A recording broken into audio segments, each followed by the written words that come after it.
4 steps how to overcome any kind of obstacle or limitation. And the very first step is, of course, how to accept and find and acknowledge that we have a limitation, that we have a blockage. Okay, so if you want to jump right in, just write down 3 things that you are concerning yourself to have as blockages or limitations. It can be anything. It can be money, it can be relationship, it can be anything. So just write down whatever comes to mind. And in the meantime, I want to tell you like an example that is oftentimes found, which I call pleasing. Anybody aware of pleasing, the pleasing pattern? It's not something that we see only little. Like I think most people do it in one way, shape, or form. So I just want to put that out, taking as an example. If I am not aware that I'm pleasing, and if I am not accepting of the circumstance that I am pleasing, I cannot change it. So in order to overcome something, we have to first accept it, acknowledge it. And that oftentimes is one of the biggest steps, because say we're in a relationship and somebody just, I don't know, like does something that upsets me. If I do not acknowledge that I am upset, that I feel say stressed out, triggered or anything, then I cannot change my approach toward the subject. Okay, and pleasing is one of these subjects. Me personally, I always felt that I have a tendency to please once people are close to me. So when somebody is important to me, I start to please. If we want to accept something and acknowledge and change eventually, we have to reflect first. Now, I want to ask you, say, write down 2 things that you're usually doing in order to practice reflection, okay, whatever that is. Say 2 elements, like 2 practices, 2 ways, maybe coffee in the morning, maybe, I don't know, a walk in the evening, whatever you're doing. Write down 2 ways that you're reflecting and how effectively that you are reflecting with them. If there is maybe a way that you can improve that reflection, because again, if you want to change something in your daily life, it has to be very effective and to a certain degree also measurable. Okay, so write down 2 things that you are doing, practicing in order to reflect and get more accepting and more acknowledging of your daily life, of the circumstances that you are trying to deal with. Okay. The next thing that we're always having to dive into is like, what is it really that we are feeling that we have to deal with once we feel that we are, say, triggered. Okay, I realize that my tendency is, say, for instance, to please. Okay, you can pick any kind of subject that you have on your board. Once you're acknowledging that you have this subject, what does it do with your posture? How can you identify throughout your day that you are really doing the pattern, doing whatever is blocking, limiting you? Does that make sense?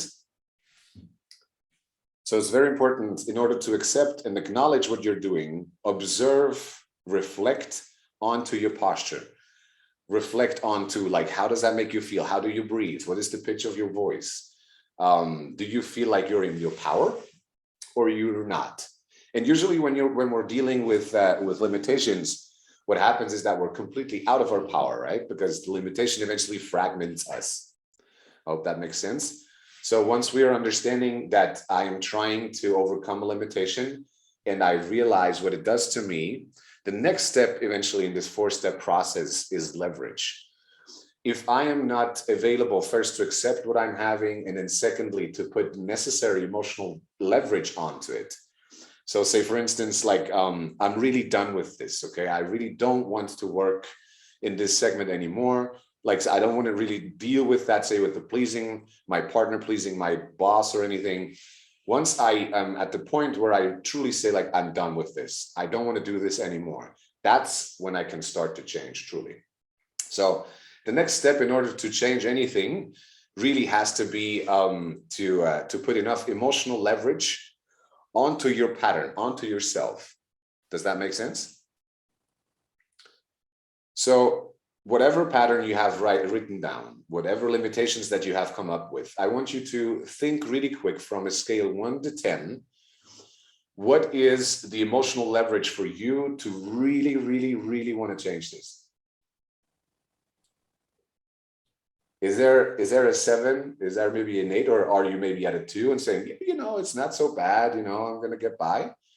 So really write down, what is the emotional leverage that you are experiencing, talking or thinking about the subject that you identify as a limiting element in your daily life? Okay. Say, for instance, we're taking Nico as an example. If he is working with esport athletes, right? I'm just picking you right now because you're having a lot of people to deal with that have like emotional tendencies to depression and like frustrations and so forth. If say like an esport athlete, for instance, is not available to accept that he actually deals with the problem, that he actually has the tendency toward depression and so forth, there is no way he can change.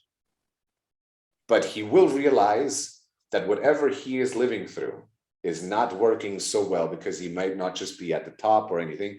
Let's put the esport athletes aside and take any kind of athlete. Any kind of person who is peak performing, who has to like really uphold a certain level of performance and trying to really give their best. If you're not available to tell yourself and accept and say like, yeah, I cannot do this anymore, like it's just, this does not work, then you will not change it. Okay, so the first step is to accept, yes, I do have the problem.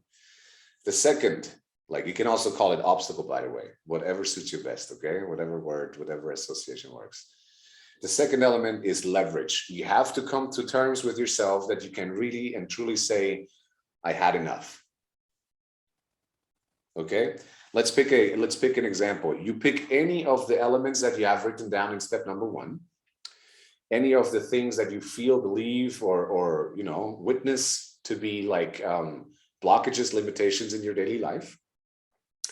And then I want to do with you a short little game. I want you to go back. Maybe you close your eyes if that's comfortable or not. It's up to you. Think really quick in your past. What was this limitation or this blockage, this pattern doing for you?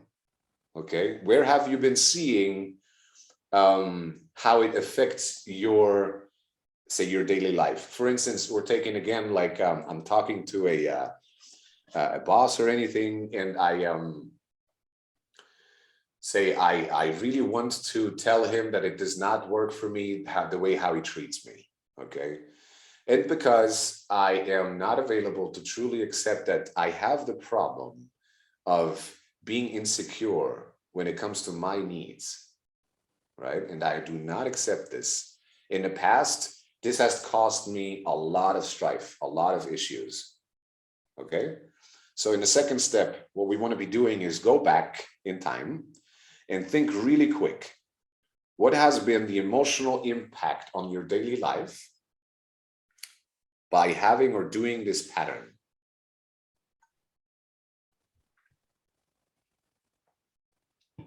And we're going to go in depth with this in my 3-day empowerment immersion in end of May.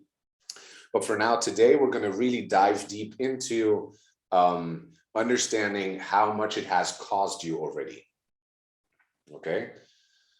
What has it cost you? And now I want you to come into this present moment, maybe still with your eyes closed, if that serves you.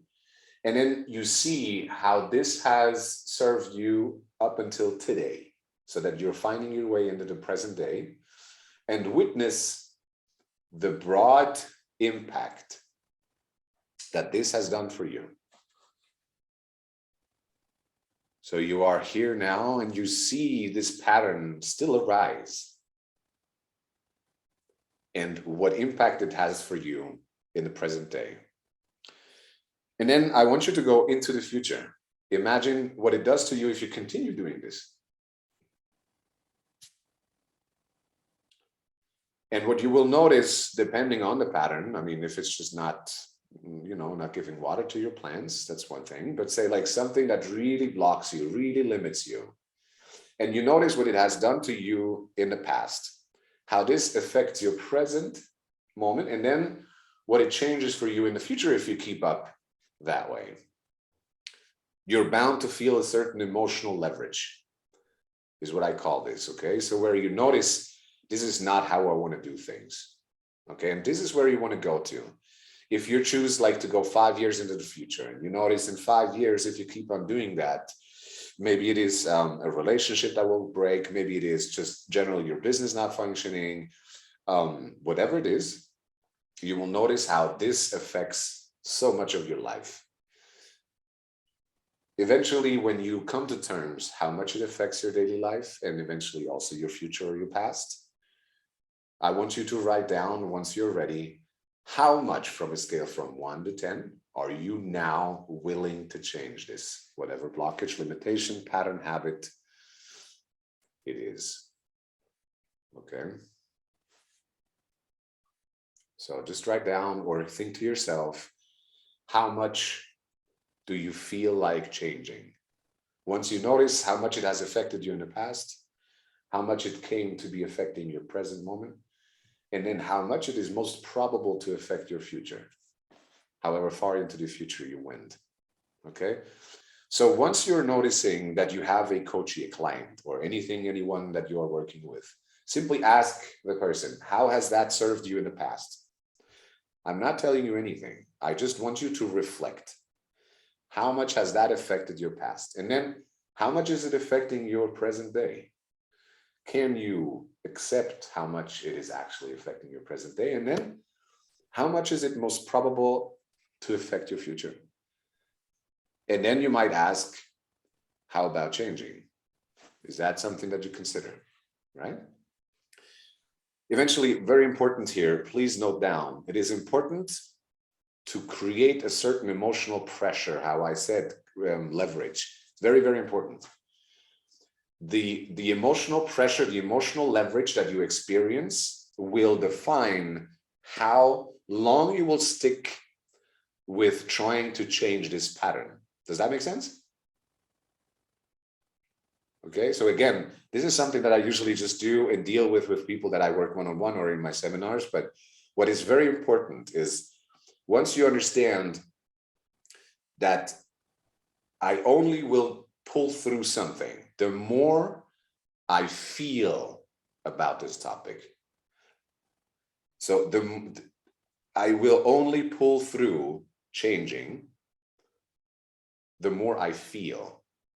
Very important. Once I analyze this piece here, whatever does not work for me, okay, I'll just throw it away and buy a new one. There's no emotional leverage, zero. I just discard it and gone. But when it comes to patterns, habits, I don't know if you guys have any kind of habits or any kind of patterns in your daily life that you just feel like it's just not serving, just not working. It's just really, does not have to be that way. If you have this kind of pattern, if you accept and acknowledge that you have this kind of pattern in your daily life, creating the pull, the pressure, if you will, is the number one point of leverage that really gets you through it. Does that make sense? I cannot stress this more. Again, I'm taking any kind of athletes that I work with, and I've been working with Nico here in the same, I just take the esport genre for this matter because they just emotionally, most of them are emotional children and like very broken. And so it's something that we have to acknowledge at this point. If somebody does not acknowledge that he has this particular problem, he will not change. You can tell him 50 million times that he has to change. He will not. Because he doesn't feel it.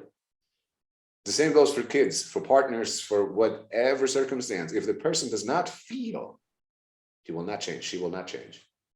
So what we have to do is, for ourselves and the people that we work with, for their sake, increase the level of emotional pressure so that they are very much willing to go their own steps. That truly makes a quality, say like a quality conversation and a quality change of affairs. Okay. Interrupting this pattern. This is probably the most difficult one because I think for many people it is maybe a little itchy to wrap their minds around what interrupting the pattern means. Okay. So I want you to write down toward any or all patterns or things that you feel are limiting you. What is something that you might want to try to interrupt that pattern? I'm going to explain in a moment what I really mean by that, but I believe that it's very important that we are trying to wrap our minds first around it ourselves. So then we can, like, you know, add the bits and pieces. So what is a way that you would see for yourself to interrupt the pattern that you're having? Something that you're doing on a daily basis that you just clearly see and acknowledge now and have as an emotional leverage, something that you feel is sabotaging you, something that you feel is blocking, limiting you, whatever it is. And then think about it. How would you go about interrupting that pattern when it happens?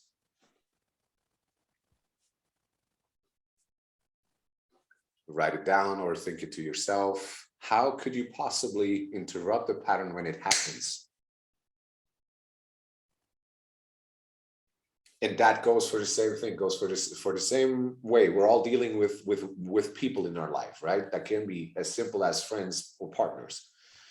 But when I see a pattern, when I see that somebody that is with me often, that can be a coachee, can be a partner, can be friends, family, whatever you name it, work. Once I realize that this person or myself, in conjunction with the other person, is behaving a certain way that is very limiting, very sabotaging, intentional or not, I want to be available and know, how can I interrupt this? Very prominent example. I used to, for days and days, like ages, basically what I did to interrupt patterns is always ridiculing things, make it outrageous, make it somehow, you know, mind-blowing. Okay, so I was at a party, for instance, I don't know, some time back, right? I'm old now, so I'm not going to go to parties anymore. And eventually I was at a party and I saw like somebody really taking a bad turn. You could really see, like, with every single sip that he or she took, they twirled back down, down, down, down, down, down, and it's going to go very, very nasty soon. Everybody knows that. Can be even without alcohol or anything, right? Some people are just having this tendency to go a little negative. How could I possibly interrupt that pattern? The way how I did is making fun of myself, or from making fun of the other person. Maybe not so nonchalant, but still working, right? That's one way. I want you to write down, what are simple mechanics, simple ways that you can employ in whatever circumstance where you realize and notice, and then see how intense, like how much emotional pressure is on current circumstances because of this pattern. How can you interrupt it? Okay. And then let's look really quick at some of the patterns that I love to do. First of all, is one.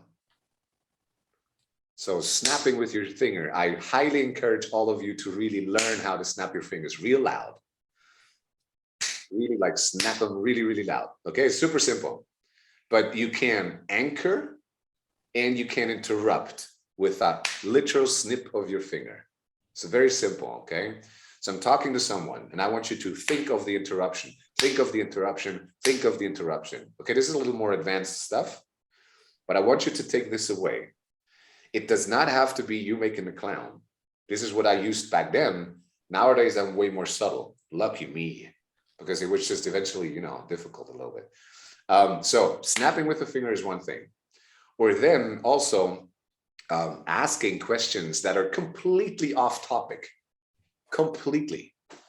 I don't know if you have been part of my last Fireside Chat. We talked a lot about focus and how it affects our feelings.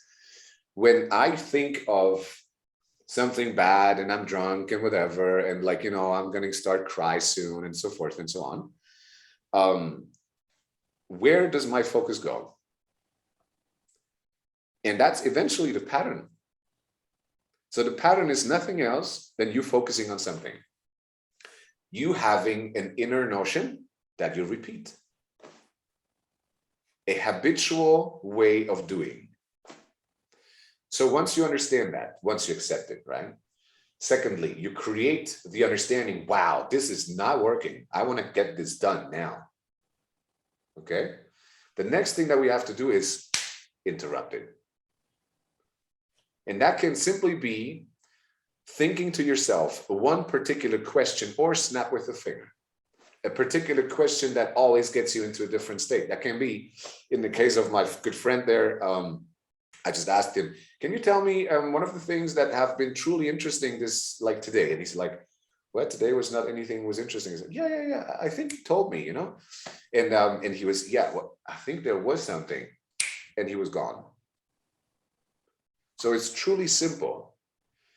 The interruption, the idea how to interrupt is to simply shift in a very clear and very decisive manner where the focus and the stays of a person lingers. Does that make sense? So if I want to help someone, and I'm very sure all of here, like all in this room, have a tendency to support others. Otherwise, you're probably not in here. So once we have this tendency, once we really want to help someone, we have to acknowledge that the major problem that they're facing is the habitual focus that they're creating, the habitual way, the inner notion. And then we have to help them by asking to first accept, then creating the emotional leverage for them to see like, wow, this is not working. And then thirdly, interrupt that pattern. Okay, whatever means, doesn't have to be a snip with a finger, can be anything that you like. Okay, the last one is my favorite one. I don't know how creative that you feel right now or generally, that's up to you. The last one is to substitute the old pattern with a new one. Any of you ever smoked? Hands up. When we want to stop smoking, it's the very same thing. First, I have to acknowledge it as a problem. Most smokers tell, yeah, that's not a problem. I can stop anytime. Not so much. And then you realize, how has that affected your past? You know, money, wow, you just name it. There's plenty of reasons. Then you bring it to the present, and then you bring it to the future. Maybe you get cancer, you know, all the money that you spend on the cigarettes, people don't want to be with you because you smell like an ashtray, whatever it is. And then you interrupt that and say like, end, finish. I change my state. And then I have to create a new pattern that comes in the place where my old pattern has been. Very prominently, taking a chewing gum. Ever seen somebody that is trying to stop smoking, just chewing crazy like on their chewing gum? It's the same thing. Question is, if they have truly gone through all the process, or if it's just, I want to stop smoking now, I just go with the chewing gum.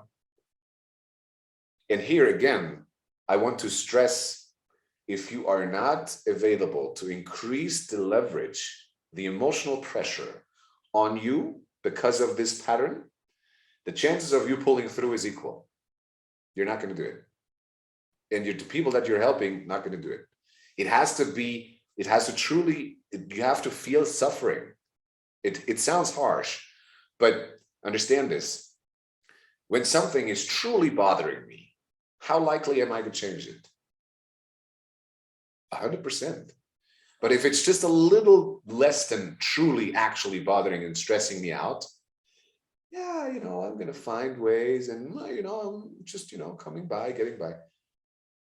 That is the major problem why people do not actually, for good, stop with whatever they're doing, whatever is sabotaging them. I hope that makes sense so far. Okay, so please write down for any or all of the patterns that you identified for yourself, that you feel you have an emotional leverage now, and that you also have written down at least 1 or 2 like interrupting ways. Write down 1 or 2 patterns that you could put into the place of this. Okay? So that can be, for instance, like I'm always going to have a beer at the end of my day. Problem is, it doesn't stay with 1 beer. It has a tendency to go with 10, 20 beer. I don't know, just picking. Okay, so I'm going to go out and every single day and I just feel trash and my skin gets bad and whatever. And everybody tells me, man, you really should think about this if this is so smart. And I just, yeah, you know, I'm going to get by. Doesn't really hurt me financially too much. And I'm still living, right? So physically, I'm also okay. Going through the process, I come to terms that I want to stop this. And every single time that I want to step out my car, out of my whatever, to go there, to go to to go to the bar, whatever it is, wherever I am drinking, I snap with my fingers, stop it, snap out of it, literally, for instance. And then instead of actually taking another step, I put my finger in my nose. And every single time I do that, as an example, how likely am I afterwards feeling like going for a beer? Just saying. Not so likely. Or it just hypes me so much that I'm actually wanting to get a beer. In this case, I failed miserably. Anyway, you could also go and say, like, every single time that I felt like going to the bar, I just go, instead I go to the outdoor workout spot and just do 10 push-ups. Might just be a little more effective.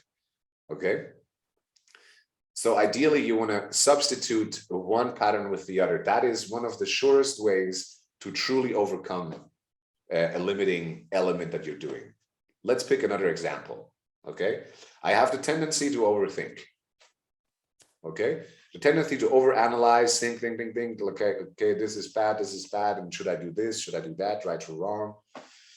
Same thing. Once I notice that I'm doing this, I accept that it's actually a problem for me, right?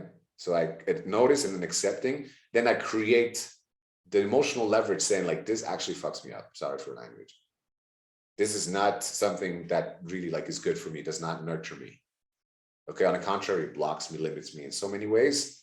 I create as much emotional leverage as I possibly can, realizing how much it bothers me. And then I create, for me, or, an interrupting pattern, something that I can do, okay? So say, like, I'm overthinking, I should do this, should do that. And then once I've done that, I just go to the toilet. Okay, let's just pick another example. Once I interrupted, I'm writing a message to a good friend. Hey, I just realized again. And this way I'm holding myself accountable. Does that make sense? I want to put out there, because I'm also taking a little funny examples. I want to put out there how easy it can be. For most people, and this is one of the major issues that we have to deal as coaches, as partners, as friends, family members, is that the problem, the limitation is either distorted and say, like, it's, it does not bother me at all, or no one else, or I make it so big that I cannot see any kind of solutions to it. So once I acknowledge, yes, I can actually change that, that's when I can truly, take a moment and go through this little process. Okay. So once I have done this, I've created this little pattern. Now that you have hopefully written down one or more patterns that you can substitute your limitation with, what you then want to be doing is challenge yourself. Okay. It's not a separate step, it's actually the step of the creation, like the last step of the 4, but you want to challenge yourself. Give yourself a certain time frame, depending on your comfort or not. Say 7 days, 14 days, whatever is good for you. Okay, and we're doing that extensively in some of the seminars that I do. Most importantly, you have to challenge yourself to go there every single day. So you have to intentionally pull up this pattern, interrupt it, create, use the substitution, and then go on with your life, with your day. Once you're practicing this, what you are really doing is proactively changing whatever limits you. And that can be a belief. You believe that you don't have enough money. You believe that it's so hard to, take care of 4 kids, being, a lone mom. I know an example like that. So once I truly take a moment to substitute on a regular basis, whatever limits me, so I catch myself doing this kind of thought, this kind of belief, I interrupt it because I have now created it. And I interrupt it with saying, actually, I have everything at my disposal that I need. Because isn't that true? At the end of the day, we have everything. It's something that we have practiced to not believe, or say we have practiced to believe that it's not enough, that we need more. Okay? It's a little off topic, but the concept is the same. Once you realize that you notice it, You realize that you have this pattern. Yes, you do. And then you take you acknowledge this as something that you want to change. It's a problem now. It's an obstacle now. It's not just something that you just somehow get by every single day. You want to actually change it. It's a problem. It's something that I want to get done. Create a leverage. How has this affected your past, your present, and then your future? And then interrupt it. Every single time that it happens, substitute it with a new pattern, such an incantation or, you know, like an affirmation. I'm not so much a fan of affirmations, but truly something that really shifts your focus, shifts your state. That can be you just smile. Every single time that you find yourself, catch yourself thinking of money as a scarcity, you just smile. And look what that does. And while you smile, maybe you just repeat saying, actually, I have everything what I need. And then just smile genuinely at yourself as an example. Okay. So let's see. Basically, once we are in this kind of like loop, what will automatically come up, what I've seen with every single client, with every single, like in every single seminar, in every single group retreats that I've hosted, there is an inner objection, right? So you will always find like that little head, that little person here saying like, that's bullshit, that's bullshit, that's bullshit, that's bullshit. How do we deal with the objection? Write down, how would you right now think of a way to deal with that objection in your head? If you're a salesperson, you might already have a little idea because it's the same thing. But then the more you feel like this is actually a bother for you, the more you want to like deal with that objection. And then as like the secret fifth step, if you will, I'll tell you one very, very efficient way how to deal with objections. Okay, just write down whatever you feel that you find like, actually, this might be a cool way to deal with my inner objection. Once I'm sabotaging myself, like, stop, this is bullshit. How would you possibly deal with that, knowing all that you know now?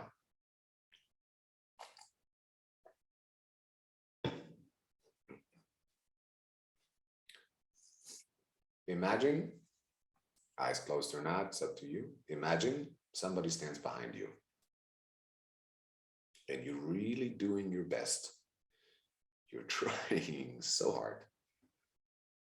Okay, you're really trying to change this. It's really important for you.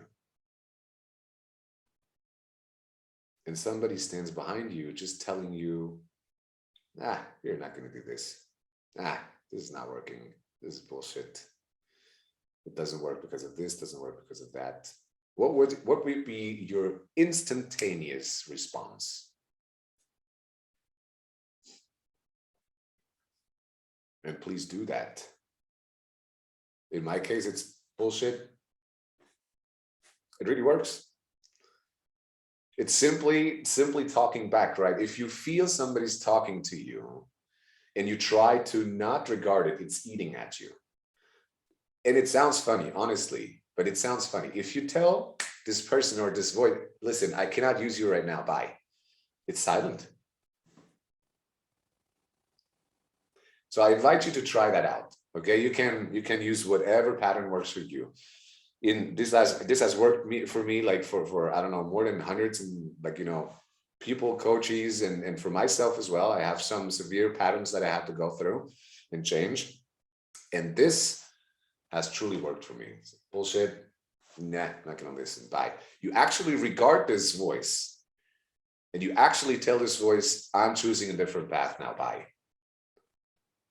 And what you will notice over time, because you have accepted it so long, what you will notice over time, it gets smaller and smaller because it has no influence on you anymore. You don't accept it. You actually proactively tell that voice, just leave. I don't even want to listen to you anymore. Okay? It's a secret fifth step. Right? So I really hope that has helped you. Again, like end of May, I'm gonna host like a 3-day workshop. It's gonna be 3 hours long, 2 to 3 hours long, from the 27th to the 29th. This is Friday to Sunday.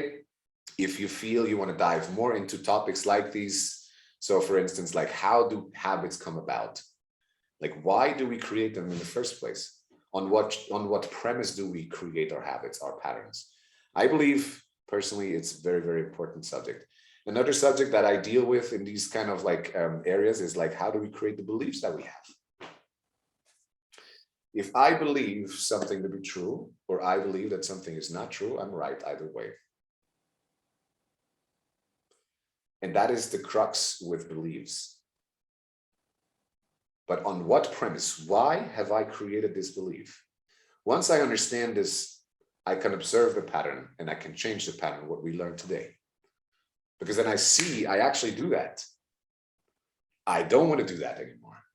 But I have to understand why I do it in the first place too, right?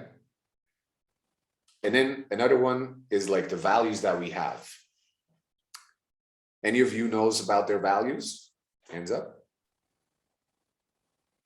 Okay, nice. People know their values. That's very important. Where do those values come from? Are they fixed? Are they shifting, changing? On what premise are they changing? We don't have to go that deep, but in that workshop, we're definitely going to use that in order for you to reestablish a set of beliefs, a set of habits, a set of values, and much more. Just saying, so that you really can step more into your power. And this little voice back here will release the issues.